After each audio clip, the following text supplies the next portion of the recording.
We are at week 17 of the NFL season. We have quarterbacks moving around, quarterbacks getting benched, quarterbacks getting hurt, motivation questions across the slate. We're going to bring it all to you next on the RotoWire Fantasy Football Podcast.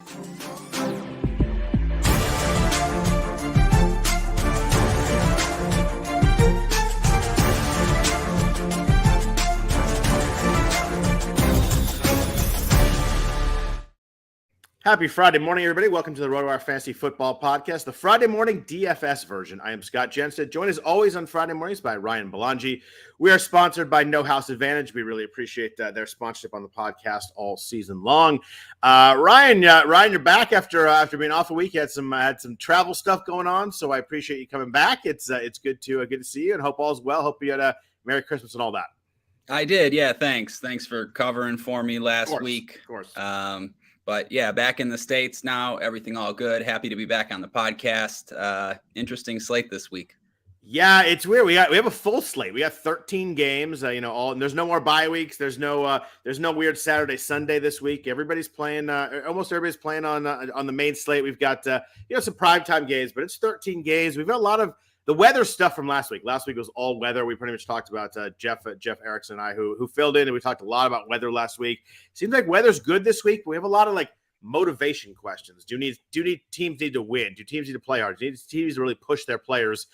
We'll talk about a lot of those situations, but also it's just late in the season. You got guys that maybe we'll take a look at this rookie for a couple of weeks. There's a lot of playing time and stuff like that makes these last couple of weeks really tough. People in season long leagues, there's a championship week for a lot of teams. I've seen a lot of people complaining. I don't have any quarterbacks. I don't have my players left. So it's an interesting week, but also usually leads itself to a lot of cheap options. Guys maybe emerging late in the season. I think this is a slate where there's a lot of cheap options at quarterback, at running back, and receiver. It depends how you want to build, but there's a lot of cheap guys you can play this week. Yeah, I noticed that too. Ton of cheap receivers, especially cheap quarterbacks too. It's interesting. 13 games, you mentioned more than we've had a lot of 10-game slates, 11-game slates recently. So 13 games here, but almost fewer good targets than we're used to seeing. Yeah, I don't know. We have 2 games with totals above 45. So I think those 2 games are going to be pretty popular. And other than that, it's tough to really find a game that you want to game stack. You mentioned motivation issues. We'll get into a couple teams that would look good, but you're not really sure what they're going to do with their starters. Right. Yeah, you mentioned two games over 45. Not only that, there's 9 games that are under 43. So not like there's a bunch of games stacked in the middle. There are a lot of games in the 41, 42 range. A lot of those are teams that don't have to win. We got the 49ers and Raiders. That would be an interesting game, except the Raiders you're benching Derek Carr, Jared Stidham's playing. There's a lot of backup quarterbacks this week, whether it be injury, whether it be shifting, or Carson Wentz is coming back for the Commanders. There's a lot of stuff at the quarterback position that makes it really tough to figure out team scoring. Yeah. It really narrows the options down to, at least from a cash game perspective. With all the uncertainty, people will focus on the few spots that you're pretty sure of. And we have some of those at each position, especially with cheaper players, like you mentioned. A lot of cheap options as the season winds down.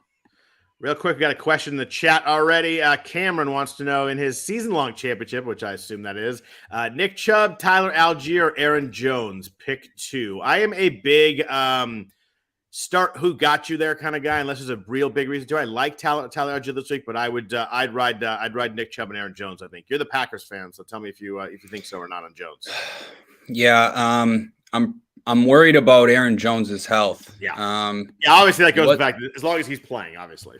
Yeah, as long as he's playing. But he played last week and he wasn't out there very much in a game that the Packers, needed. He had 6 carries and 2 targets. I'd be a little worried about Jones, to be honest. I like the spot for Algier. It's tough. I don't know. I might be worried enough about Jones to go with Algier. I think it's a good spot for Algier. Yeah, I don't think that's a bad call. I was definitely between Jones and Algier. I think Chubb is I know it's not been a good touchdown stretch here. He has no scores, I think, the last 4 weeks, but I got to go him there. Yeah, Algier and Jones are really close. That's a good point. And it's funny on the DFS for the DFS show. I looked at Jones. I looked at the usage last week. I'm like, I'm just not playing him this week, so I hadn't thought about him a lot. But you might be right on Algier over Jones. I'm gonna go with you there on the Packers knowledge. It's so tough because you would like a healthy Aaron Jones. You would just love to play in this spot. But oh yeah, for sure. I mean, this is the second highest total game. It's nice. Yeah, I'm sufficiently worried about that though. Like he's clearly injured. He has multiple lower body injuries. And also it's definitely a spot for the Packers passing game. The Vikings have one of the best run defenses. They're basically a pass funnel. Now I know Jones catches a lot of passes, at least historically, but I don't know. He wasn't in there a lot last week. Yeah. And that's a good segue to our high total games. One of them is Vikings Packers. I really like this game from a DFS perspective. I love getting some pieces in here.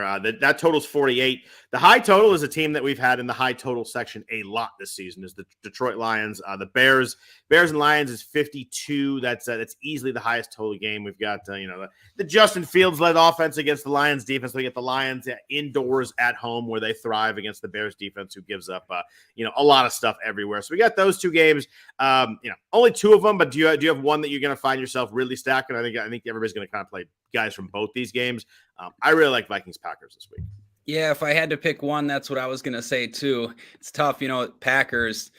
This might be Rodgers has scored over 20 fantasy points once all season, and is that crazy? I saw the same stat. Like you've been a quarterback once. Like I know he's been bad, but I figured he had 3 or 4 of those in there. Once is wild. Yeah, it's wild. We've sort of been off the Packers all season. I know I have.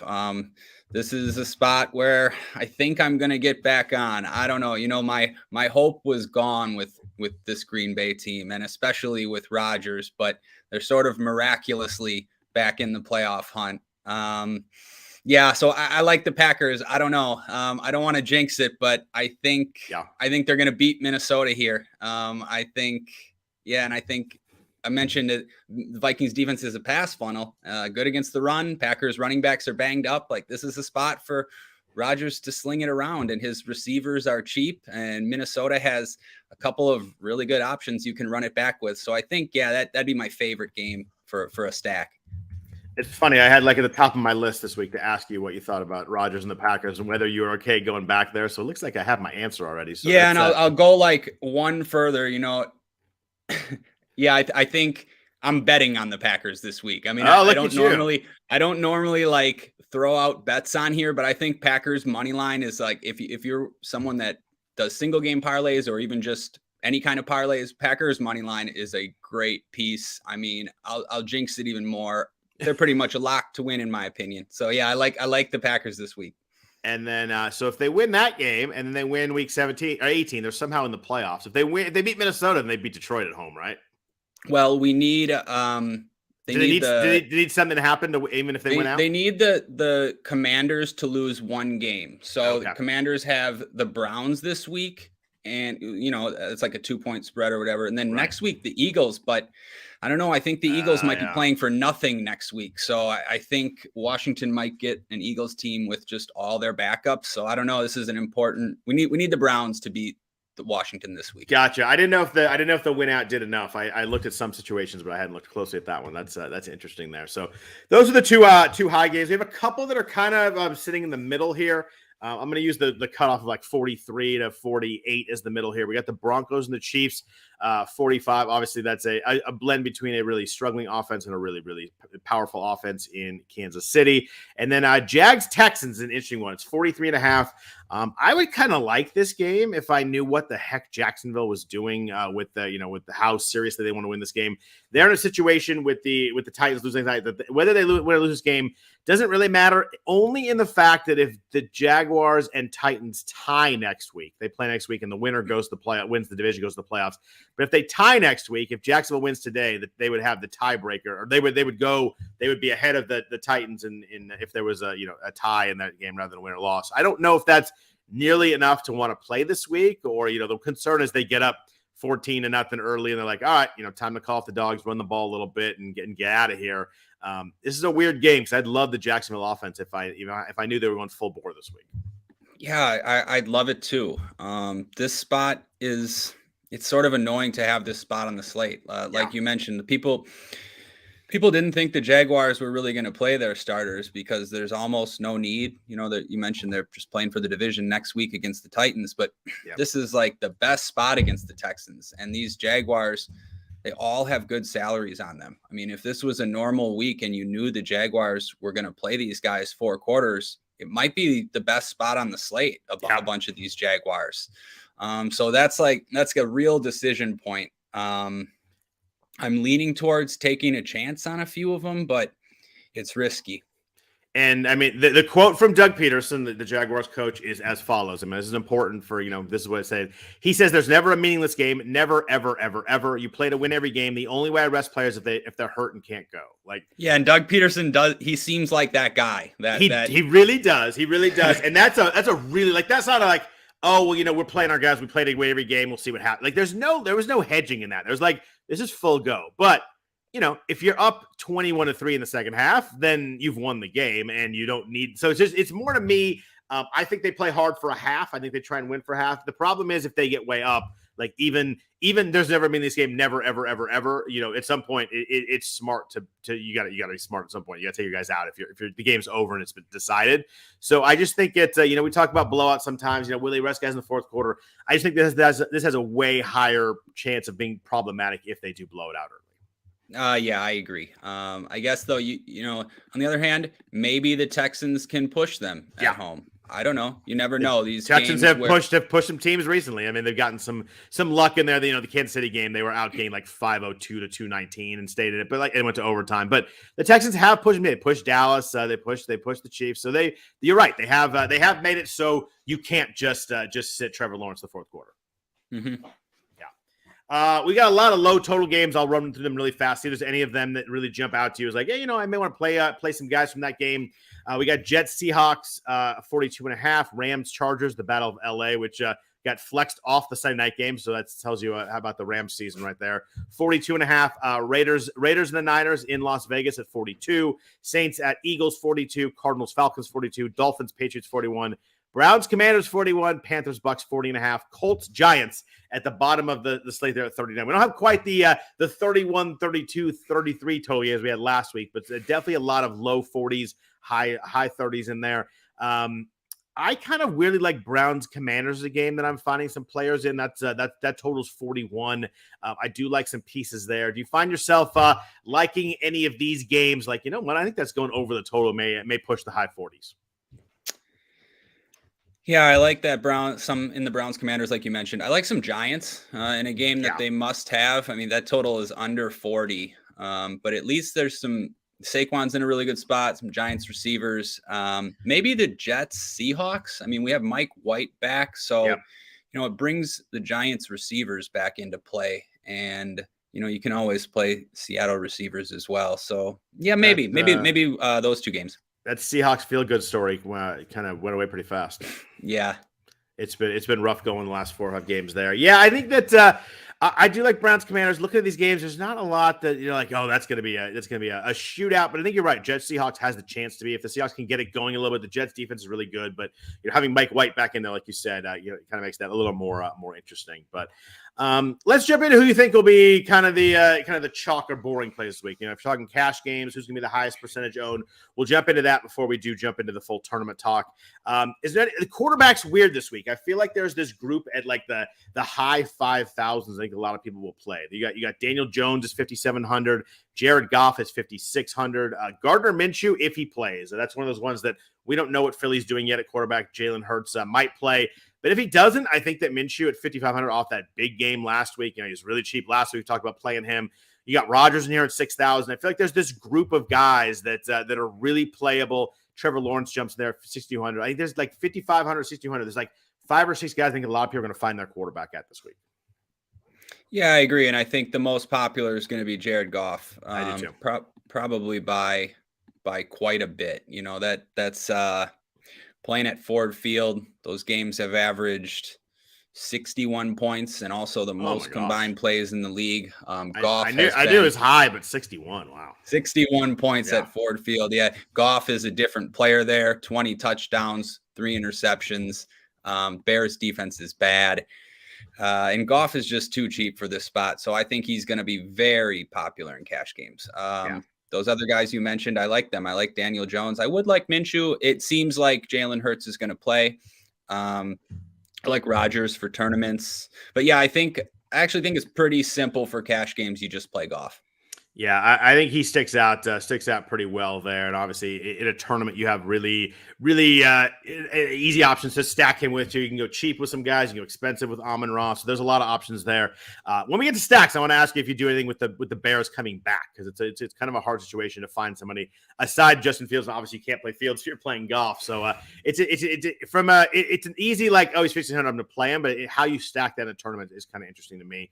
What about running back? I look at running back. I don't see a ton of guys that I think are going to be like, oh, that's an obvious play. There's a lot of guys in the 5,000 I think are playable, which makes it really interesting, but not like an obvious one.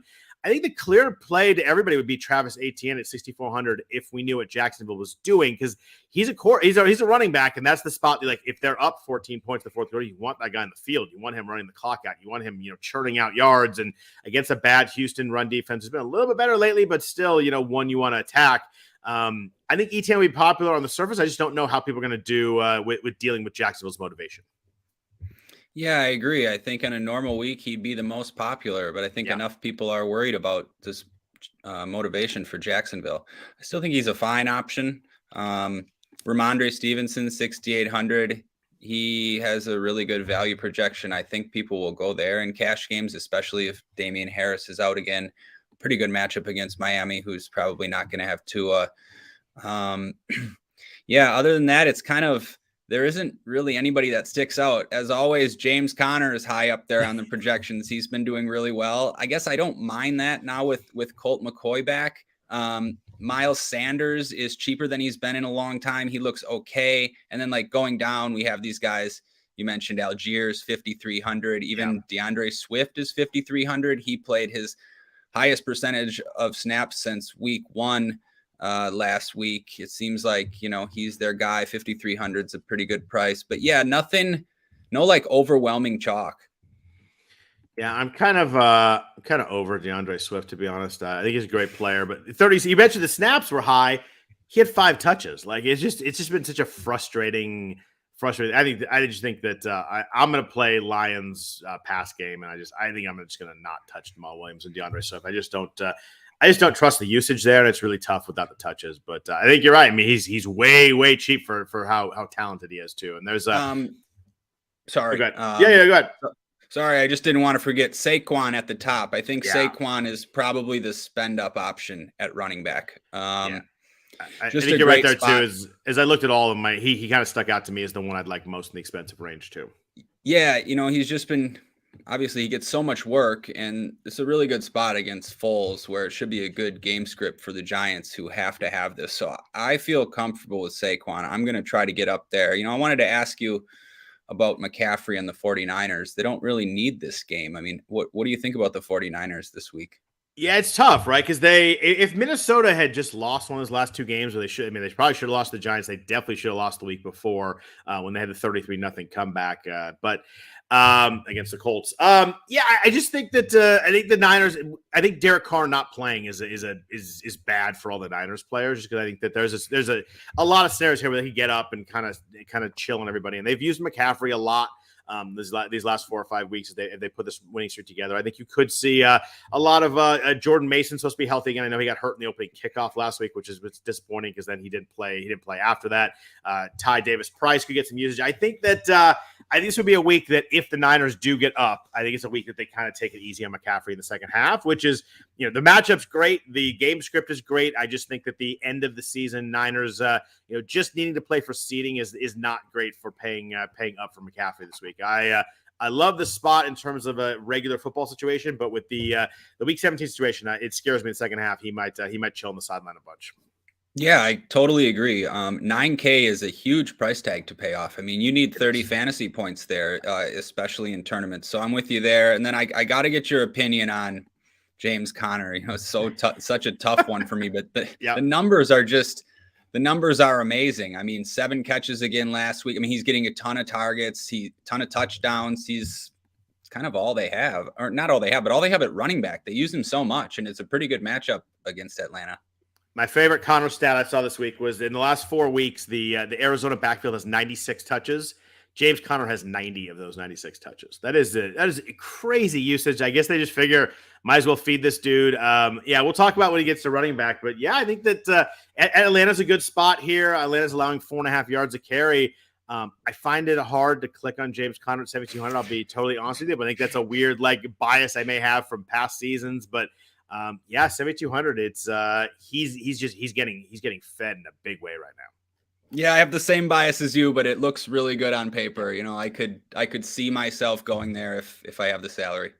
Popular receivers. I think with Mike White back, Garrett Wilson at 5,500, he's dropped in price again. I think stuck out to me pretty good against a Seattle defense that is actually pretty good against wide receivers. But I think that price and the talent and Mike White back helps Wilson get pretty popular at wide receiver.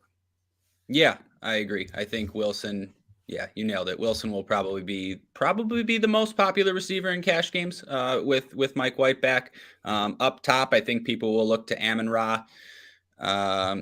We mentioned everything about the Lions in that matchup. Yeah. And Amon-Ra, I had mentioned that I was slightly worried now that they had all 5 receivers healthy and Jameson Williams back now, but I was definitely wrong about that. I mean, Amon-Ra is just going to be the guy no matter what. He's averaging over 11 targets in the 4 games since Jameson Williams debuted. So I'd be fine going to Amon-Ra. Below that, I don't know. Zay Jones would have been popular if, we don't know about Jacksonville though. Alan Lazard, maybe keep an eye on the status of Christian Watson. And then these cheap guys, Brandon Cooks, I think people might play after that game last week and only 4,800 going all the way down. I think people will like Elijah Moore at 3,500 for similar reasons that they like Garrett Wilson. There's some other cheap guys too. I mean, there's 3K Greg Dortch off a huge game. But receiver, it's weird because we have 13 games to pick from and just not that much chalk after Garrett Wilson and Amon-Ra, I would say. It's kind of wide open. Yeah, I think there's enough cheap options that they kind of get spread around, rostership wise. I think that if they would just 1 or 2 guys in there, but we'll talk about when we get to receivers, but there's like 5 or 6 guys I bolded under 5,000. I think are really playable. So I think that helps spread out the percentage a lot. I think a lot, the expensive Samcat, I think there's so many guys in the slate that you mentioned Amon-Ra. I think Keenan Allen at 7,000 be pretty popular. He's 14 targets in 3 of his last 4 games. I think of the expensive guys, he might inch up there a little bit, but not to the point where I can't play him. He's too chalky. Oh my God, everybody's going to have him. I don't think there's a lot of that this week. Tight end's interesting because I think tight end, the Jacksonville thing is a huge thing here. So I think Evan Ingram at 4,400 would be easily the most popular tight end this week. I think that off these last couple games, he looked, in the rain last week against the Jets, he was yards after catch. He was all over the place. And obviously the huge game the week before that. Ingram's been really, really good, but I think that maybe the Jacksonville thing and people worried about the second half maybe pulls back his roster just a little bit enough to make tight end a little more spread out than it was maybe when I first looked at the slate where I thought Ingram would be the clear chalk. Yeah, you nailed it. And I still think he will be probably the most popular. He would have been overwhelmingly so. You mentioned if we knew about the Jaguars. I mean, the game log on Evan Ingram is just crazy. I mean, it's something you never expect to see and consistent as well this last month. So I still like Evan Ingram. I still think people are going to go there because there's not much after that. I don't think you're going to go above Evan Ingram, at least in cash games. I think where people would look is Jelani Woods for 2,800. If you want to go, I was hoping down. That I like that one. I was hoping that's gonna be a little sneakier than I thought. I guess not. Yeah, I feel like at least as of now, the 2 tight ends that people will consider in cash games are Evan Ingram and Jelani Woods. Man, I was hoping a little Jelani Woods would slide through there, but I think not. I don't think he'll be crazy popular though. I don't think he'll be crazy popular. Ryan, a guy in the chat, DPR is coming at you. He said Rodgers is done. Yeah, that is a shot right there. That would be like someone coming to me and saying Steph Curry is done, and then we'd be done. We wouldn't be friends anymore. So I get that probably upsets you a little bit. Yeah, I might have agreed with you a few weeks ago, but somehow the Packers, They've won 3 straight. Somehow they're back. They're back from the dead, basically. And I haven't written. They off always Rodgers. they always come back from the dead. There's always there's always the one shovel out Barry Rodgers, and you get the relax, you get the we're not dead. And like 4 weeks ago, he said something like we have a chance to win out, and all of a sudden here we are. So it's fun.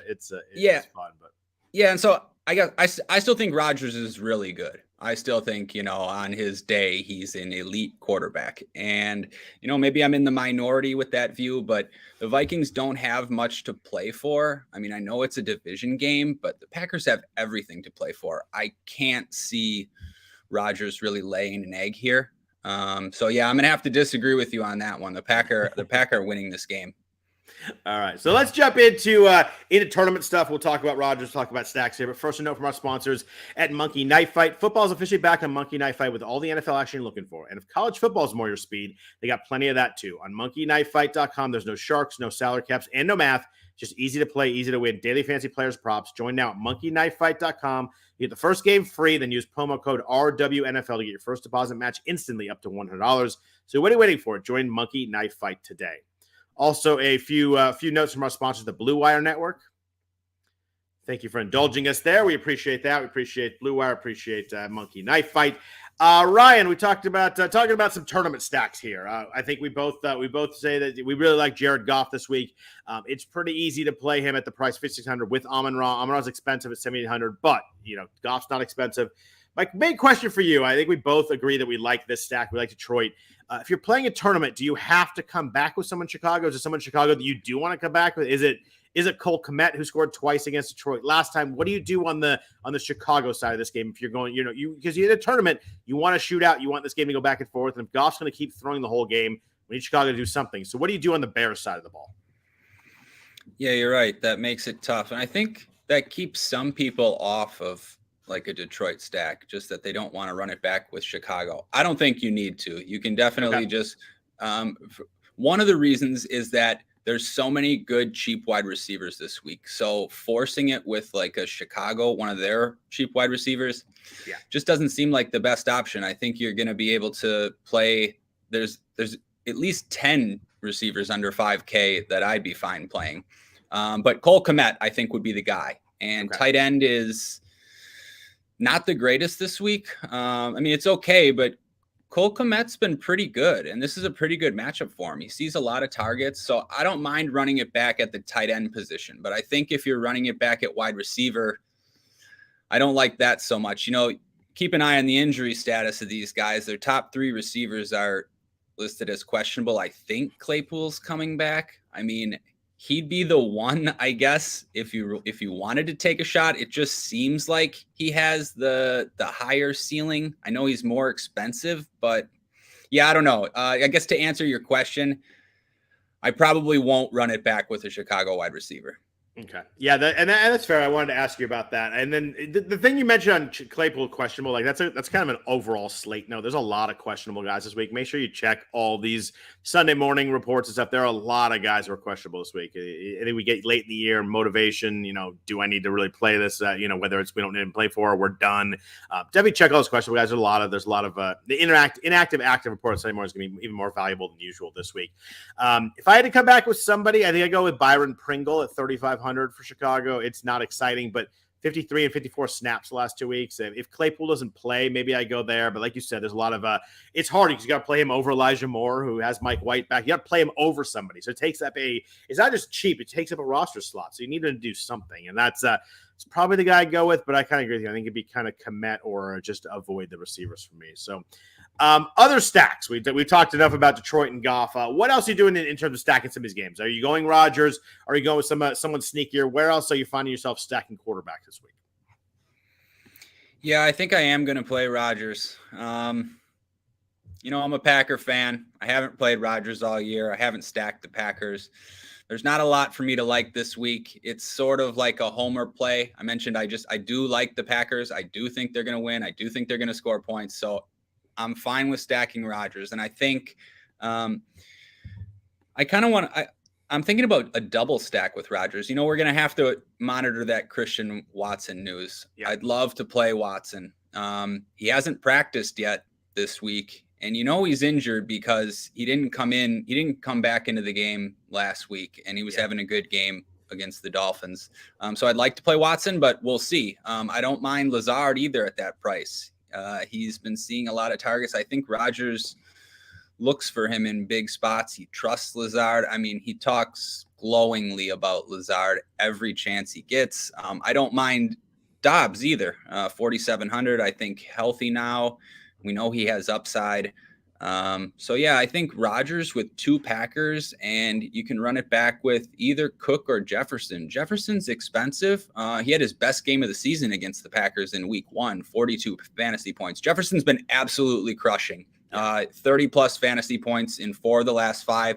He has a chance to break the single season receiving record. I wouldn't worry about a matchup with Jair Alexander. I mean, sometimes in these, if that's a one-on-one matchup, sometimes I almost prefer one-on-one matchup for a stud receiver rather than, when they try to double the guy with a safety over the top or something. I mean, these receivers, there's no one that can cover them.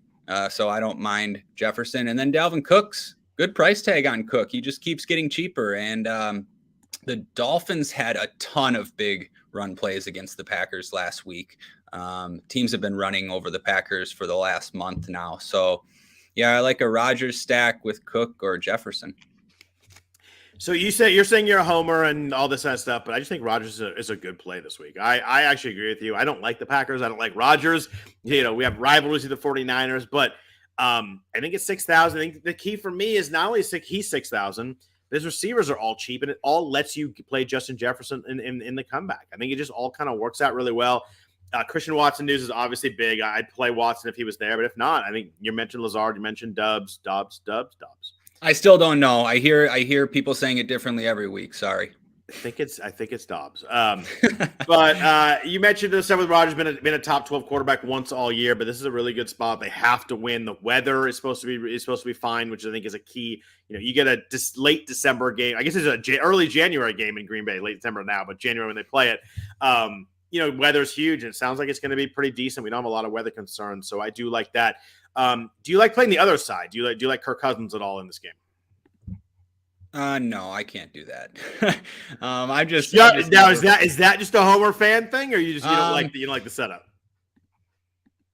I just never play Cousins. I don't mind it though. I'm just not going to do it. It's partly a Homer thing. Yeah. I don't expect Cousins to just tear the Packers apart, I guess. Okay. I don't know. Fair enough. It's good to think about other sides of these games. That the second. I mean, his numbers have been great. They're passing a lot too. Yeah. They're playing fast and they're passing a lot. So obviously, if Justin Jefferson's a good play, pairing him with Cousins is fine on a slate where there's a lot of people are just playing these cheap and mid-range quarterbacks, and Cousins can easily outscore all the guys that are going to be chalk. So I don't mind it. He's just not a guy that I play. Yeah, I like it more than you do. I think it's a nice matchup. Green Bay's allowing 7.5 yards per carry with TJ Hawkinson. They have good weapons now too. KJ Osborne's a good third receiver. Adam Thielen's kind of whatever, but obviously you have the best receiver in football on that side too. You can come back with one of the cheap Green Bay receivers pretty easily. What about some of the other games here? We talked about the 2 high total games here. What about any other kind of sneakier stacks, games you really find yourself wanting to play some quarterbacks and receivers together? Yeah, I don't know. I don't want to lie, so don't lie. That's good. Yeah, right now I don't think I'm gonna play any of these expensive quarterbacks. I mean, if there was one for me, I think it'd be Fields. I mean, just play Fields with Kmet. I mean, I'm still okay with playing Fields. He's less than 200 yards away from breaking the single season rushing record for a quarterback. I mean, He crushed the Lions last time, I think 147 yards and 2 scores. Yep. And that game's just the best environment at Ford Field. So I could get back on Justin Fields. I don't know if that many people are going to want to pay $7,900 for him. I don't know. Do you have any interest in Mahomes or even Hurts or I don't know any of these guys up top? Herbert? I wouldn't touch Hurts if he comes back and plays. I think I'd be more likely to play Minshew if he played. I just don't think I'm going to go. I just don't think they're going to like fully get the Jalen Hurts experience if he plays. I don't think they're going to like fully let him go with all the run plays. I think Fields is really interesting this week just because he's so much more. He's what is he 2,300 more than Goff in the same game. I think everybody would just be like, well, I'm just going to play Goff instead. They're going to throw the ball, but. The Detroit pass D is bad. It doesn't matter that much with the Fields because he runs so much. But you're right; they killed him on the ground last game. 7,900 is really interesting. The weird thing is he didn't run last week against Buffalo, but it was a weather game. It was a good defense game. He only ran 7 times for 11 yards. But I think Fields is the play for me. I'd probably go over Mahomes for 600 less. I know that Mahomes went crazy against Denver 3 weeks ago, but that was a weird game where Denver kind of hung in the game and. 8,500 is tough for a situation where, if they get up, I think maybe they ease off the gas pedal a little bit there. And I think they should get up in this game. Herbert's interesting. It's a weird stretch for Justin Herbert right now. He's throwing for yards, but not touchdowns. He has 2 touchdown passes total the last 4 weeks and none the last 2 weeks. Like that is wild. I think he had like in NFFC, I have him. He had 8.85 fans. Like it was a horrible week last week. But it's a good spot. I mean, the Rams are allowing 7.3 YPA. Their defense is not quite the same as it was earlier in the year or last season. Obviously, they got injuries. They're not really playing for anything. And Baker Mayfield, obviously looked good last week. They put up a ton of points on the Broncos, 50 points. So maybe they could push Herbert a little bit. So if I were to go expensive, I think he's a little sneaky there because nobody's going to play him this week. Everybody's upset about the last few weeks. But this could be a game that you talk about sneaky back and forth. I think Chargers-Rams is a game that I do like to go over the total. So if you want to get behind Herbert, I could see that. It's hard to pay up this week quarterback, but I always like Herbert, but you got to figure there's a breakthrough game coming here at some point. Yeah, I mean, I think you're right about everything you said, and I'm pretty sure I've lost more money with Herbert and the Chargers than any other team this year. I know I have betting wise the last 3 years. I always get them wrong. I always think this is the week, and I always get them wrong. Same. I know I have. I've played a ton of Herbert. I've tried to stack the Chargers quite a bit. It's going to be a spot where I'm finally off of it. But yeah, you make a lot of good points. I think that game does have some sneaky potential if Baker plays like he did last week. Yeah, I mean, Cam Akers ran last week. They were just all over the place last week. It was at 50. I mean, the Broncos are in operation shutdown mode, but it was still pretty impressive. Anybody cheaper? We mentioned Daniel Jones earlier. Really nice game against Minnesota, but it's obviously a really good matchup there. It's still a good matchup against the Colts, though. He only had 34 yards rushing last week. Usually his big games are when you get the rushing, but he had 334 passing. So I think he's alive at 5,700. We mentioned Minshew at 5,500 is really live. I would have liked Brock Purdy a little bit this week at 5,500 if Carr was playing, maybe a little back and forth, but I think I'm probably off it now with Stidham. Do you drop down at all to 5,000 at Teddy Bridgewater? Tua's not going to play this week.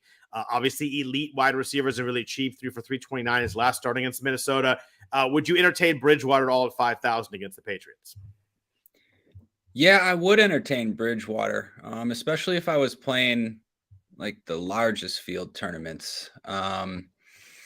I don't know if I'm going to play it in my smaller field stuff, but I like Bridgewater a little bit more than most. And, he's got receivers to throw to, obviously, and he's very cheap. But the guys that I'm probably going to go to, I'm okay with playing Daniel Jones this week. I think pairing him with Hodgins or Richie James and maybe running it back with Jelani Woods, that's like a really cheap stack. That's those are the names you thought you'd be saying in week 1, right?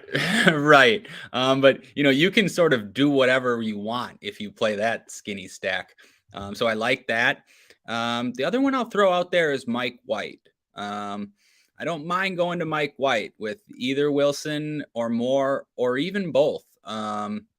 It's just a spot that I don't really think people are going to go to. And I think White's been pretty good. And the Seahawks have not been good recently. So I think that's interesting. But it is. And what do you think about Sorry, I was going to ask you, what do you think about Bridgewater? Because I think I remember you saying you're not a Bridgewater guy. I'm not a Bridgewater, real NFL guy at all. But you have to look at it just because he has 2 receivers that can turn 10-yard passes and 60-yard passes at any point. Both Waddle and Hill are so explosive that at 5,000, he could throw 2 or 3 touchdowns just by, a dump off or a screen or a slant that turns into big plays. And he's got, he could dump off to Mostert. He's got so many weapons on that team that I think that I think at 5,000, if I were to go uber cheap and not play Goff, I think he'd be the guy. Mike White, I like that idea. It's just hard to get there. He's $200 cheaper than Goff, and maybe in a tournament, there's probably a reason to do it. Like he's got good receivers too, and they can hit some big plays. And he was clearly the best option they've had so far in terms of pass yards and their receivers. So I do get it. I'd probably go Bridgewater over him just because I love the receivers so much. I think that you can just get big plays out of those guys. Yeah, I mean Bridgewater, he threw for 329 his last start against the Vikings. We just saw Burrow and the Bengals shred New England, and New England has some guys you could run it back with. So yeah, I think that's interesting. Yeah, I of the uber cheap ones, there's a bunch this week. I think that's probably my favorite one. I don't know if I'm going to get there, but it was probably my favorite one. But let's jump into the other position. We went a little bit long talking about quarterbacks, but first to note from our sponsor, No House Advantage. No House Advantage is changing the game by offering the most dynamic fantasy sports platform available today. Play in pickup contests versus other people for the shot at winning big cash prizes. Download the app, choose a contest, select your player props, earn points for correct picks, and climb the leaderboard for your shot at hundreds of thousands of dollars every week. You can also test your skills versus the house and 20 extra entry if you hit all your picks. Bet up to 5 player prop over-unders or individual player matchups across every major sports league, including the NFL, NBA, MLB, PGA, MMA, and NASCAR. Sign up with promo code NHAWIRE. That's NHAWIRE at nohouseadvantage.com or download the app on the App Store to get a first deposit match up to $25. Make sure to check out No House Advantage today. Experience daily fantasy sports redefined because it's not just how you play, but also where you play. You do not want to miss out on this. Ryan, with the No House Advantage sponsor, we always take a look at some of these player props and see if there's give people a start on a couple that we may like. A lot of over-unders on receiving, rushing, passing yards. I sent you a list of some possible options. What are a couple of player props here that you like that I sent you? Yeah, the first one's Saquon Barkley over 78.5 rush yards. He's had over 80 the last 2 weeks, and I think this game script against Indy is going to be pretty favorable for the Giants, more so than they've had recently. So I think you could see a spot where they really lean on Saquon, especially in the second half. I mean, you look at his carries, he hasn't had 20 carries since week 10, and he's still been putting up okay numbers. I think he gets 20 plus carries here, and he should go over 78.5 yards with that amount of carries. So yeah, I'm confident in Saquon. And then the other one, Tyler Algier, 66.5. I think they've found something with Algier, and at least they think they have. Another one where I think, he's been getting there in game scripts that aren't great and in pretty tough matchups. And this is one at home against Arizona where it could actually be favorable for the Falcons. So I think 66.5 is pretty low. He just had 74, 139 before that. I think you're going to see at least 15, 20 carries for him here against a defense that isn't very good against the run. So yeah, Barkley and Algier over on the rush yards. What about you? I do like both of those, and we'll hit running backs here in a second. I'm going to go 2 receivers. I'm going to go Richie James first, over 43.5 receiving yards. I think that number is too low. He had a lot of targets last week. You look at the last 3 weeks, James has been really involved. I like the matchup against Indy. What do you have? 12 targets last week, something like that. Look at down here. Yeah, 12 targets last week, 8 for 90. He had 5 the week before. He had 9 the week before that. So very involved in this offense. I think that they should 43.5 just feels really low to me. I think he's going to catch enough balls that he gets in the 50, 60, 70 range somewhere. And I don't think he doesn't have to go crazy, but 43.5, that's a really low number. And then I'm going to go with one you think I'm crazy about. I was going to save it for when we talk about wide receiver, but I'm going to go Mike Evans over 60.5 receiving yards. Everybody will roll their eyes at me, but this is Mike Evans week. It's going to be the week to play Mike Evans. That he's expensive enough in DraftKings that nobody's going to play him at 6,500. I know he hasn't been getting there, but the targets are there. He had a big game against Carolina last time they played. The Carolina is banged up in the secondary. I'm not worried about them covering receivers. So I'm going to go Mike Evans over 60.5. We'll talk about him a little more when we talk about receivers. So I know I'm crazy, but Mike Evans is scoring this week and going over that number. So I want to thank No House Advantage for their sponsorship all year. I wanted to just drop a couple of player props that we did like there. But let's jump into running backs. We've kind of talked about a lot of these guys already, but expensive running backs. It sounds like to me like you think Saquon is your favorite play here. McCaffrey's 9,000. Eckler's 8,500, Saquon's 8,000. You get a little bit lower. Nick Chubb, 7,300. James Conner, we mentioned earlier, 7,200. Dalvin Cook, 7,000. Sounds to me from what we talked about so far that you thought Barkley and Conner are your 2 favorites in this range. Yeah, and especially Barkley. This is just a week where I'm going to get as much exposure to Barkley at the top as possible. I think it's a great spot. We keep talking about it. The motivation for the Giants, they have to win. The matchup is amazing against Nick Foles. Foles was really bad last week. They couldn't move the ball, bunch of turnovers. I mean, I just think Saquon ends up in a bunch of, the Giants end up with good field position, the ball a lot. Probably killing off the game in the second half. Saquon gets a ton of volume. Yeah, I want as much exposure to Saquon in this range. I do kind of like James Conner going down a little bit more, but like you, I have such a tough time clicking that name. I'm not saying that I won't, but yeah, Saquon here. Is there anyone else you like? I really like Saquon too. 18 targets the last 2 weeks, especially makes me like him. If he's it makes it so that even if the game script isn't going as we think it goes, he still has a ton of value. Like if they are close or get a little behind, like they're still going to dump it off to him. They're still throw it to him. If they get ahead, I think they feed him this week. You mentioned they have to win. It's a big game for them. Home against the Colts. I love the spot for Saquon too at 8,000. Eckler's interesting at 8,500 because not as many targets the last couple of weeks, but he still finds a way to get there. Eckler has double-digit PPR points in 25 straight games, which is an insane stretch for a running back. I think that next highest is like 8 or something like that. He is listed as questionable. He had it looked like he had a little tweak near the end of the game last week, so that worries me a little bit. McCaffrey, I'm worried about the second half of that game. Chubb, I don't love going against the Washington run D. They're pretty good. They're allowing about 4 yards per carry. Deshaun Watson's kind of killed Chubb's upside a little bit. He hasn't scored in the last 4 weeks. Hasn't hit quite as many big plays either. I think that we kind of thought with Watson's running ability, maybe we have some bigger lanes, but his number of carries that are over 10 yards has dropped pretty big in terms of percentage of carries that are that regard. So I think if I went down here, I'd probably play Cook over Connor myself. He's 7,000. He was quiet last week against the Giants. It was, like we mentioned, kind of a weird game. Under 4 yards of carry since week 11, but this is a good matchup. Green Bay's allowing 4.8 yards per carry to running back, so I think it's a good week for Dalvin at 7,000. If I were to go in that range, I'd play him over Connor and Chubb myself. Yep, I'm with you. I like Dalvin as well. His price tag just keeps falling, and they've barely been using Alexander Madison. Cook is playing almost all the snaps. So yeah, I agree. What about in the 6,000 range? We talked about some 5,000. What about this mid range? Ramondre Stevenson, you mentioned earlier, 6,800. Alvin Kamara, 6,900, been getting a lot of touches. We mentioned 2 weeks ago. Dennis Allen mentioned in the bye, like we got to get the ball to Alvin more. He has 22 and 23 touches out of the bye, so they have they've actually paid off on that comment. ATN 6,400, Kenneth Walker 62, Cam Akers, the return of Cam Akers, 3 touchdowns last week, 6,100. We got Jerick McKinnon at 6,000. In the 6,000, before we get into the really cheaper ones, it sounds like ATN and Stevenson probably for you from what you said earlier. I think so, but it's not like a strong take. This range is tough for me. I think you could make arguments for a few of these guys. I never thought I would be considering Cam Akers, especially at 6,100. Yep. But it doesn't. I am considering it. It's a good matchup, and he might get a huge workload again.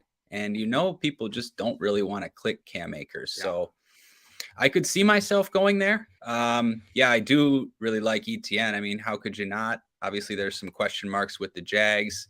Ramondre is a tough one for me. I have a feeling he's going to be pretty popular, and I understand why, but it's tough to trust. I never know what New England's going to do. They use these other running backs. I mean, Damian Harris, I really need Damian Harris to be out. It seems like he's going to be out again, but you never know. I don't know. Ramondre is a tough one for me. What are you going to do with him?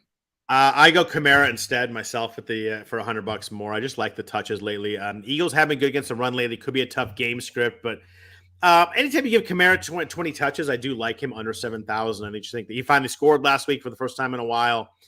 I don't know if I'm going to play Kamara because I could probably go up to Cook, and I think I like Cook a little bit more, $100 more. But I think I go Cook over both guys. That gets me kind of away from Stevenson. Miami's been really good against the run lately. They got some big guys in the middle, like Wilkins and Seiler, I think, are the 2 middle guys. And when they played the Niners, I was impressed with both those guys.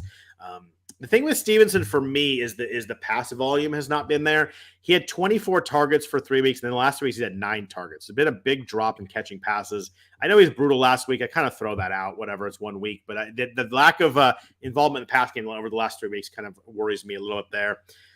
I weirdly like Cam Akers too. Like I don't know if I could click it either, but like you look at it, we want running backs against the Chargers always. They've been a little bit better lately, but still at 5 yards per carry. Clearly him in the backfield these last couple of weeks, it's been all him. 23 from 118, 3 touchdowns last week. Having Baker back there at least gives the semblance of a pass offense. So they can run him a little bit. But that was his first game over 65 yards. So let's not get too far ahead of ourselves, but it's a good spot for Akers for sure. I think where I'm more interested at running back is under 6,000. We've got a lot of names down here. I want your opinion on. We got Miles Sanders at 5,900. Quiet the last 2 weeks, but was big 2 or 3 weeks before that. We still have Isaiah Pacheco down here for 5,600. Zach Moss against the Giants. He's the guy in that backfield. He's 5,400. Tyler Algier, 5,300. The guy that I really like this week is Brian Robinson at 5,200 for the Commanders. Zonovan Bam Knight, 5,100. We got the Panthers running backs too. Like the Panthers are running the crap out of the ball right now, but they're splitting carries. Deontay Foreman's 5,700 has he had 30 snaps this week, 31 for Chuba Hubbard. He's 4,900. Chuba Hubbard was 12 for 125 last week.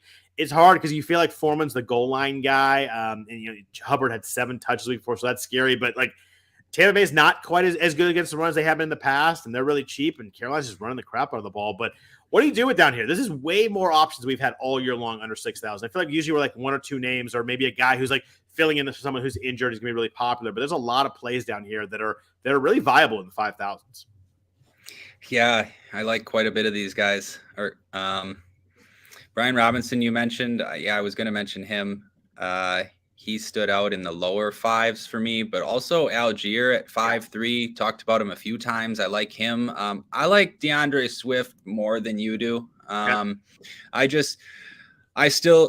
see games where he catches 6 or 7 balls and scores a touchdown. So I do have some interest in Swift.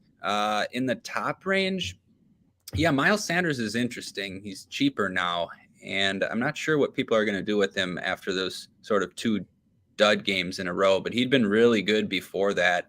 So I do like Miles Sanders. I kind of like AJ Dillon as well. If you're not going to play Rodgers or the passing game, Dillon's been scoring a ton of touchdowns. You got Aaron Jones banged up. They feed Dillon inside the 10. So I don't mind going there. One that I think is going to go overlooked that I have some interest in is Leonard Fournette. He caught 9 passes last week. He had 29 touches. He's got at least 6 catches in 3 of the last 4. There'd be other times where like this would be Leonard Fournette would be sort of chalky at this price and in this matchup, but just with the way Tampa's been playing and with all the other backs in this range, I don't really think people are going to play him, especially with Rashad White there. So I don't mind that. There's so many guys in this range, Scott. I wish I had one that I was just like, yeah, this is the guy. I'm going to play this guy. I don't really have that. And I think the key to this is like, know that there's this many options down here. I mean, I listed 8 guys and you even added 2 more, and both Dillon and Fournette are very playable too. I think it's going to be a week where I play maybe up to 1, maybe a Cook or a Barkley. And then the rest of my guys are going to be down here. I'm going to have some lineups where I play 2 guys from down here too. I think that's a week where you can really ramp up at receiver if there's expensive receivers you like. I think that Sanders works. I really like Brian Robinson's 1,500, mostly a usage thing. Like they struggled. He struggled against the Niners last week, but they gave him 22 carries. Like that says a lot right there. So to use him that much against a run defense where you're clearly not going to get the work. And he had a couple of nice runs in there that I thought he looked pretty good. But this is a great matchup now. Cleveland's allowing 5.2 yards per carry from running back. They're 30th in rushing yards, fantasy points against. 5,200 I think is a really good play for Robinson. I do like Algier too at 5,300. I think those are my 2 favorite in this range. He had 42 snaps last week. Cordell Patterson had 26. And he passes the eye test for me. Like he's good after contact. He's like, you watch the game, you're like, that's the guy that should have the ball. It just works. 18 for 74, 4 for 43 on 5 targets against Baltimore. He was 17 for 139 with a touch on the week before. They're a home favorite, so this is a good spot for them. Arizona's allowing 4.7 yards per carry. I think it all lines up for Algier. I like Algier and Robinson a lot in this range. I think they're a little bit underpriced and guys that I'm going to get in my lineup. Yeah, I agree. If you want a definitive answer for me, it's going to be this range: Robinson 5,200, Algier 5,300, and I'll throw in Swift as well, 5,300. So just those three guys, yeah, probably be the guys I'm looking at most. I'm doing my best to not mention Swift as many times as possible. Yeah, I love the talent of Swift. I hate the usage so much. No, I know it's a big risk. There's going to be a week. I keep saying there's going to be a week, but there's very possible he could, especially in a game like this, highest total. You're right. The dump offs are there. He played more snaps than usual. If they just gave him the ball 15 times, like this price is absurdly low. I just don't trust them to get it done. But you're right. If the opportunity got there, the talent is way, way too good for this price range. Yeah, I mean, you see, he did have a decent game against Jacksonville in week 13, 14 carries, 4 catches, 21 fantasy points. He can do that. He's still been catching balls, 4 catches, 5 catches, and it's a really good matchup against Chicago. Yeah, I just wish I knew he was going to have 17 touches and I would do it in 2 seconds. But obviously, his price wouldn't be here if that was the case. So I do get that. Expensive wide receivers. We mentioned Justin Jefferson. He's 9,500 this week. Huge price there. And then we have 2 guys who have backup quarterbacks in. Tyreek Hill's 8,900. Devontae Adams 8,500. Hard to pay. As much as I love those 2 players, hard to pay the price when you get a backup quarterback. So you're curious if you do it there. AJ Brown 7,900. We mentioned Amon-Ra 7,800 in this great matchup with the Bears. Jalen Waddle 7,500. Again, backup quarterback. Devontae Smith is on fire at 7,100. He's bumped up into this range. What are you doing? What are you doing here? It sounds like Amon-Ra is probably your favorite play in this range if I'm going by what you've said so far. Yeah, probably. But it's also it's sort of just by process of elimination, sort of like you said. I might just keep it simple. Would you pay these expensive guys with the backup quarterback at all? Are you guys kind of across? I mean, obviously Tyreek and Waddle and Adams are all awesome players, but can you do it? Obviously, they're priced as if their starting quarterback is playing. Can you do it normally? Have a general strategy? Yeah, I don't think I can, to be honest. I think that's what. I think to get to Jefferson and Amon-Ra just stick out for me. Sort of I can't play Devontae Adams with Stidham starting. I mean, it'd be hard to play Devontae in this spot with Carr starting, at least for me. And then you have Hill all the way up at 8,900. I'm not, of course you can do that with Bridgewater, but that's a big price tag to pay off. You need a big ceiling game. Jefferson's been giving you those games almost every week. And this is a matchup you want to target for him. So I think I'm just going to keep it simple with Jefferson and St. Brown. None of these other guys really stand out to me. I'm not going to play Hopkins with Colt McCoy against Atlanta. Yeah. AJ Brown. Another one. I didn't have on my list because I was like, yeah, I'm not going to do it. The Eagles are interesting. Obviously you're going to have to see about Hurts. I think Hurts is going to play. Both those receivers have been doing really well recently. I don't think anyone's going to want to play them. No one's going to want to play Hurts. So I guess I don't mind it from that perspective. But yeah, I think for me, it's just Jefferson and Amon-Ra. Yeah, if I can get to another one, if I were to play one of the guys with the backup quarterback, for me, it would be Tyreek, although it's really expensive, but 36% target rate when Bridgewater has played in his limited game. So it's a small sample, but when Bridgewater has played, he's really looked at Tyreek Hill more than Waddle. It's a pretty big disparity there. 36% is a huge target rate. So if I had to do it, it'd be Hill. I mean, it's too bad on Adams because the one way you can get after the Niners defense is, a wide receiver 1. They're actually 19th in the NFL, allowing points per game to wide receiver 1. So they don't give up a lot on defense, but really good receivers are the one spot you can get them. And I'm just not. I mean, there's no way I'm paying 8,500 with Jared. So maybe they throw the ball to him 18 times and it works, but he's been really bad the last 2 weeks with Carr. So I don't think I'm doing it. Yep. What about the mid-range? We mentioned Keenan Allen earlier. He's 7,000. We've got a bunch of names in the 6,000s here. I'd go let's go 6,000 and above. Where do you find yourself clicking some names in the spot? So I'm actually on board with you with the Mike Evans call. Oh no, I want it to be on my. I thought that was gonna be me alone on an island with nobody hanging out with me. Yeah, but me and you will be. I will be some of the few people on that island, so it will be okay. I was on board with you when you mentioned him 2 weeks ago against Cincinnati. I played him that week. It didn't work, right? It didn't really work out. No, and I jammed him last week against Arizona on the small slate. I mean, I was close to all in on Mike Evans last week, and it really didn't work. So I'm going to stick it out. I think it's a spot, like you mentioned, no one's really going to play him. And I still believe he has that 100-yard, 2-touchdown game in him. And then the other one I'll mention, I don't think anybody's going to play, is Tyler Lockett coming. I think he broke his finger, maybe. Yeah, I think he broke his finger, but he's good now. I think you're going to have Sauce Gardner on Metcalf. I think just Lockett's going to be overlooked in this. He's going to be overlooked for a lot of reasons. And we're going to be playing Jets receivers. I don't mind like a little mini stack of a Jets receiver with Lockett, just because no one's going to do it. I don't know. But I was looking at Lockett and Evans for similar reasons that no one was going to play them. Is anyone else in this range you like? I obviously mentioned earlier, but I do like Evans. I think I'm surprised he's 6,500. I thought he was going to drop a little bit more than that, but you look at the targets. He has eight or nine targets in 4 of the last 5 weeks, and I just think that I think that big game has to come at some point. We're near the end of the season, but I just like the fact they're still peppering him with targets. I think he's going to make a big play. Brady's missed him a couple times. He dropped that big one a few weeks ago. I just think it's right there. I'm going to go back to it for 6,500. I really like Keenan Allen this week at 7,000. I think that'll be pretty popular too, but I mean, last week was 11 for 104 on 14 targets. The Chargers just don't run the ball. They want to pass it. 14 targets in 3 of his last 4 games is a monster number. 80-plus yards the last 4 weeks, too, so he's putting up yards to go with those targets. I think it's 7,000 in a game where I do think the Rams can score enough that, keeps the Chargers passing. I think 7,000 is a really good price for him, and I think he just brings a really good floor. So I think he's a really nice cash game play at 7,000. I also think in tournaments he does work, too. I'd love Christian Kirk if I knew what the heck Jacksonville was doing. 6,000. He's been a little quiet. He was quiet last week in the rain against the Jets. 6,000 I think is a good price for Kirk, but again, you got to figure out what you think Jacksonville does.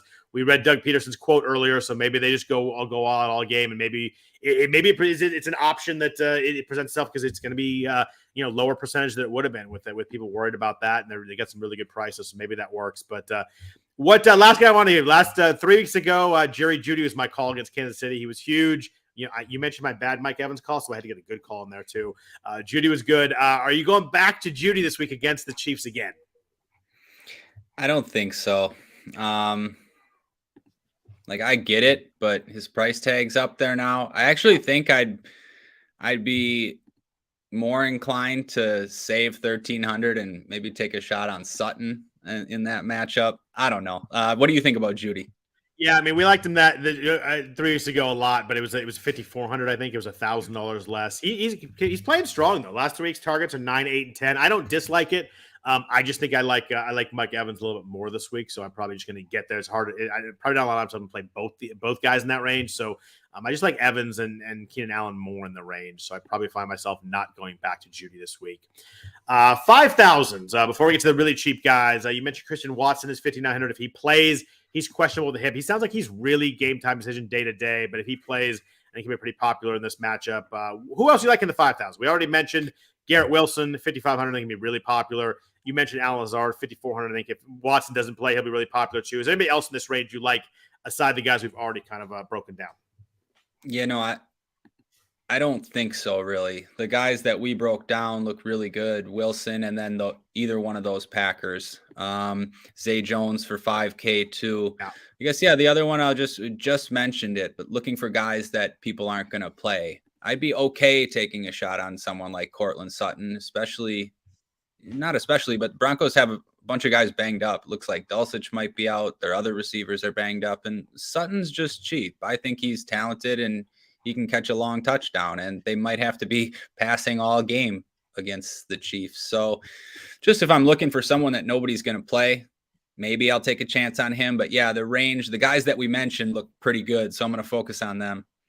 So I do like one more name in this range. You're probably gonna think I'm crazy again, but at 5,800, I really like Amari Cooper this week against Washington. Nice price drop. He's under 5,800. I know that he's not been great with Deshaun Watson, but 10 targets last week. He's really involved, and I think that this is a good spot too because Washington struggles with edge wide receivers, and Cooper is that. I think Cooper at 5,800. I don't think anybody's really going to want to play him. I don't think everybody wants to touch Deshaun Watson. I do get that. But I think Cooper this is a really good spot. Washington's 29th in the NFL in yards per target to boundary wide receivers. They have a bunch of touchdowns to those guys too. So I think this is the best matchup that Cooper's had with Watson at least, and the targets are there. You look at his line; he had 10 targets, then 6, 7, 9, 12, 12. They use him a ton still. I think Cooper goes over 80 yards and scores a touchdown this week, and at 5,800, I think it's a really good line. Yeah, it makes a lot of sense. Cheap wide receivers. We mentioned a lot of the names down here, but real quick, we've got Drake London at 4,900. He had a big game last week. He's getting a ton of targets. Brandon Cooks, you mentioned earlier, he didn't practice yesterday, but he's 4,800 if he plays. He had 9 targets last week, his first game back. Romeo Dobbs. I cannot do that. Jahan Dotson, Jeff and I talked about last week, was 3,900. We liked him last week. He scored 4,600 this week. Richie James and Isaiah Hodgins are down here. Elijah Moore, you mentioned. Greg Dortch, minimum price 3,000. There's a lot of names, but you got to pick some guys to kind of take your, plant your flag on, take a stand on. Who are the couple guys here you find yourself really liking? Yeah, there's so many options, right? So I guess if you got to take a stand, if I got to take a stand, I hate doing this, but I do like Brandon Cooks this week. He is 100% healthy. He rested at practice yesterday. I believe it was like good note there. That's a personal matter or whatever. I don't know. I think it's just a good spot for him against Jacksonville and a good price tag. I actually think he has a ceiling at that price. I like Drake London too. The Giants receivers, I think, are interesting. Yeah. Hodgins crushed last week, 8 catches on 12 targets, 3 touchdowns in his last 4 games. I mean, they may have found a little something there. I don't mind him or Richie James. Yeah, both good plays. And then, yeah, the one I wanted your opinion about though was all the way down in Greg Dortch. I mean, what did he do last week? Sorry, I don't have him 10 for 98 and 11 targets and played 58 snaps. Yeah, so in going into that showdown, nobody played him. That was a showdown game. It was nobody played Dortch. He didn't even have a projection. People weren't even sure that he was going to get a lot of snaps, saying he's just like a return man or whatever. But I don't know, 3K, if he's going to play like he did last week, that's an awfully good play for the minimum salary. I'm going to read you here Greg Dortch's snap count the last 7 weeks. 5-2, 66. 0-4-6, 58.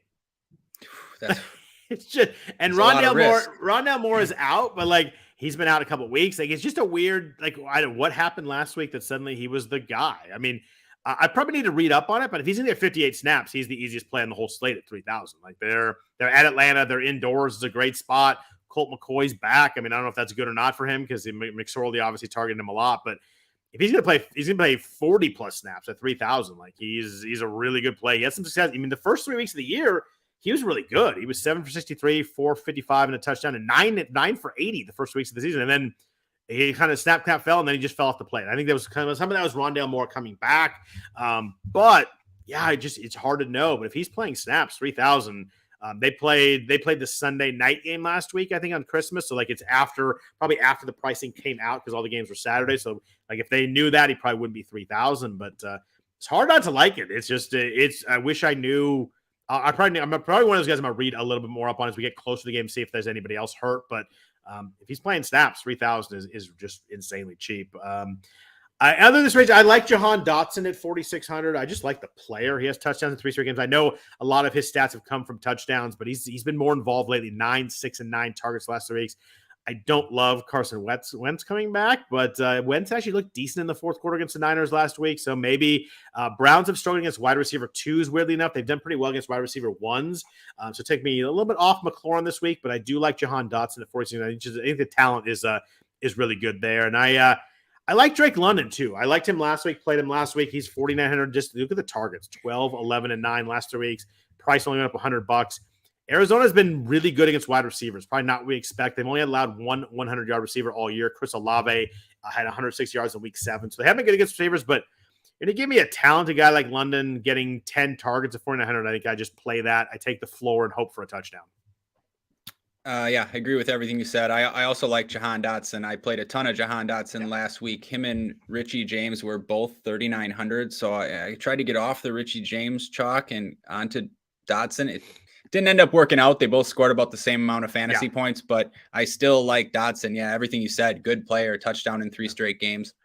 And I think the Richie James chalk will be not as much this week just because there's so many options there. And I like him again, 9, 5, and 12 targets last week. I like the game against Indy. So a lot of options down here. I mentioned Elijah Moore at 3,500. He was way better with Mike White. He's paid 85% of the ran routes and 85% of their passes the last 3 games. So he's like out of the doghouse completely. So Elijah Moore, talent-wise, at 3,500 works too. There's just a lot of names there. It's a fun week for cheap receivers, and hitting on the right ones is going to be really big. So we got to jump out of here fairly quickly here, but we want to talk tight end real quick. We've kind of hit a lot of these names already.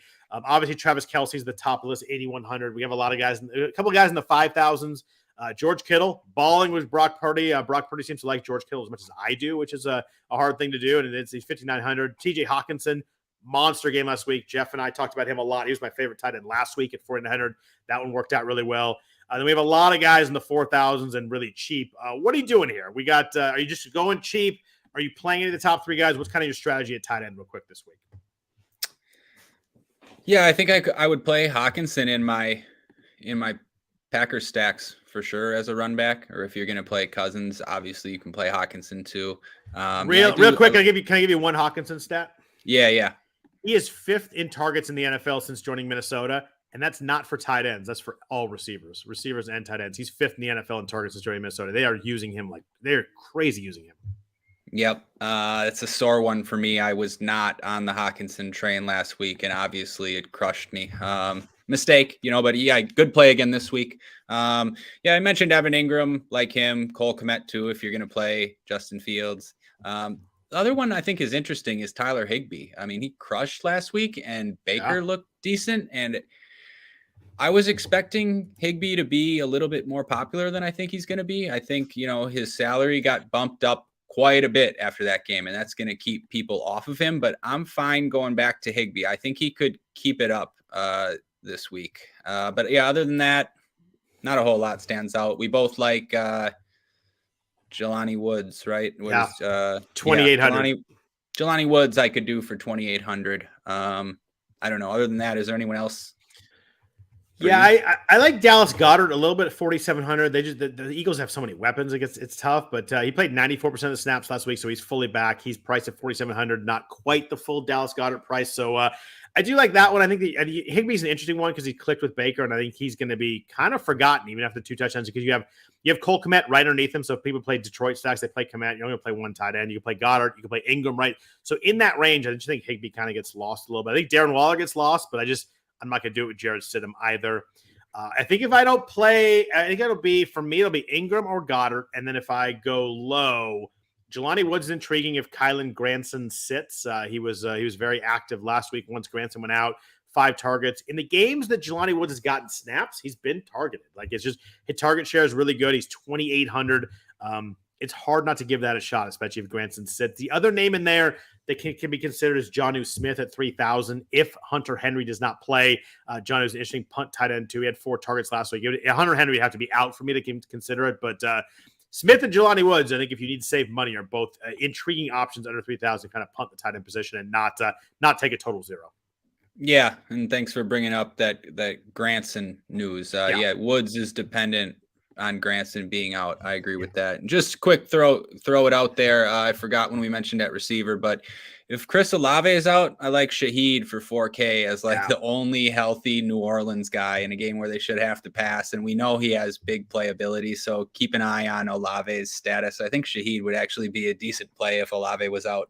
I like that one a lot too. I wanted to play him last week, but it was just that game against Cleveland where it was windy and there was no ability to pass the ball. That was like the worst game to target on the slate for passing, Right. It was horrible. There was a quote from one of the beat reporters like, I don't know how I'm going to throw a pass this game. So I was like, but I like Shaheed a lot as a player, and I think that you're right. If Olave sits, I think it's a really interesting play. I'm glad you brought his name up. Quick guy here. I know you're going to a soccer podcast, but defense. It seems like there are some defenses that are weirdly priced this week. Somehow the 49ers are 2,900 this week. I assume a lot of people are just going to click them and call it a day. I mean, it should be popular even before Jared Stidham was named the quarterback. They have 5 sacks the last 2 weeks. The Raiders have allowed 6 sacks. They're obviously one of the elite defenses in the NFL. I know that that doesn't always lead to a ton of opportunity, but they have a decent chance to get up in this game. Stidham has to pass. They seems really underpriced. The Patriots against a backup quarterback at 2,600. What do you like in a defense? I feel like a lot of people are going to play the 49ers. Maybe that, I don't know if I'm being biased there or just they're weirdly priced this week. No, yeah, I agree with everything you said. They're weirdly priced. I mean, I just clicked on 49ers instantly. Like that's the play. Why are they 2,900? What am I? It's so weird, I feel right? like I'm missing something. Yeah, like I feel like I am too, because you feel like they should be one of the most expensive defenses on the slate. You know, they are every week. Like it's not like they're Yeah. suddenly broken out. Like they were. I think they're always in the high 3,000 and 2,900. Like they're lower than the Cardinals and the Commanders and the Seahawks defenses. Like what? I don't know what we're doing here. I don't know if someone just typoed that. It should have been 3,900, but I wouldn't have been surprised if they were 3,900 and they're $1,000 less. I just think it. You know, they'll probably get 3 points and it won't work. It's defenses, but I just I don't know. I don't know how it seems. Why get away from Yeah, it's a clear misprice. So I think for cash games, yeah, just 49ers and forget about it. Tournaments, obviously, you can get different. Yeah, I like the ones you mentioned. I guess the other one I'll throw out there is Falcons. I don't know, at home against Colt McCoy. It can't be too bad, you know? Yeah, but I don't know. Do you have any takes on these other defenses? I do. I think the Niners will be very popular, but I think if you want to pivot a tournament, run $100 below them. The New York Jets at Seattle are 2,800. Seattle cannot block anybody. They've allowed multiple sacks in 11 straight games. The Jets can get after a little bit. They have a good defense. I just think when you start out with an automatic floor of like 3 or 4 sacks, it builds really nicely. You get those points, and you just hope for one big play. And I think the Jets. If you want to pivot away, I get people will go Patriots against Bridgewater. I tend to think that Miami might go a little like kind of conservative their game plan, but the Patriots can sack the quarterback. The Dolphins give up sacks, but I think I'd go Jets at 2,800. If I want to get away from the Niners chalk in a tournament, I think Jets will be the play. Nice. I do have one more for everybody. Let's hear it. It might be surprising. It might not be surprising. The $2,300 Green Bay Packers. They've been better recently. It's a must win. They've been sacking the quarterback, interceptions. I don't know. You can see a spot where, people like to pay down at defense. I think it's okay. Just no one's going to really roster them. And I think there's upside, always is, against Cousins, especially when Cousins is on the road, especially in a spot where, I don't know, I could see this game. There's scenarios where it's just like sort of over in the second half. I don't want to get ahead of myself, but the Vikings are playing for nothing. Shots fired right there. Yeah, I don't know. So I don't mind Packers D if you need it. Do you know how many times Kirk Cousins has been sacked the last 3 weeks? Is this not good for my call? No, I don't. It's actually really good for your call. Okay. 15 times sacked the last 3 weeks. Oh, Packers D, yeah. I like that. I like that play. I didn't look there a lot before, but when you brought it up, I pulled it up. The Giants sacked Cousins 4 times. The Colts sacked Cousins 7 times, and the Lions sacked Cousins 4 times. That is not murderer's row of defenses right there either. I think that's a really interesting call. I think that if you go uber cheap, the Packers had 5 sacks against the Rams, 2 against the Dolphins, had 3 interceptions last week. Obviously, Tua was, it's kind of scary. He played the second half concussion, but that's a really, if they get a lead, they can get after the quarterback. That's a really good call at 2,300, and no one's going to play them this week. Yep. And then, not like this matters, but the Packers actually have a kick returner and punt returner now who may be able to score you a touchdown. It's the first time we've ever had a decent returner. He returned one to the 6 to start the game last week. I don't know. His name is escaping me, but anyways. It is. It's good to see you. It's good to see you fired up about the Packers again. I'm fired up, man, because especially I just thought the season was over. I mean, I was done. I was not even watching Packer games anymore. I really wasn't. I would just watch Red Zone and other games. They were just an afterthought to me. It's nice to have something to root for. Keyshawn Nixon is the name you're looking for, by the way. That's him. Yeah. He's been phenomenal. He has. He's been really good. So, cool. I think we kind of hit it all. I know you got to do a soccer podcast. So we went a little bit long here. Sorry about that. But there's a lot of talk about 13 games on the slate. I think we got through it pretty well. Anybody else you want to talk about before we get out of here? I don't think so. Beautiful. Want to thank everybody for listening to the podcast, not just this week, but obviously all week long. We're on week 17. We'll have one more week for you next week. We will break down the always interesting and crazy final week of the NFL season where there are names we've never heard of. They're going to play big parts. Always the kind of the way it works there. But one thing, everybody listening, I want to thank No House Advantage for their sponsorship of the podcast. Other than that, Ryan and I will be at you next Friday to talk about week 18. Hope you guys have a really good week 17. Good luck to your teams. Good luck to your lineups. Hope all is well, and happy New Year also to everybody out there too. Want to say thanks for listening, and we'll be back next week. Take care. Thanks, Scott. Good luck.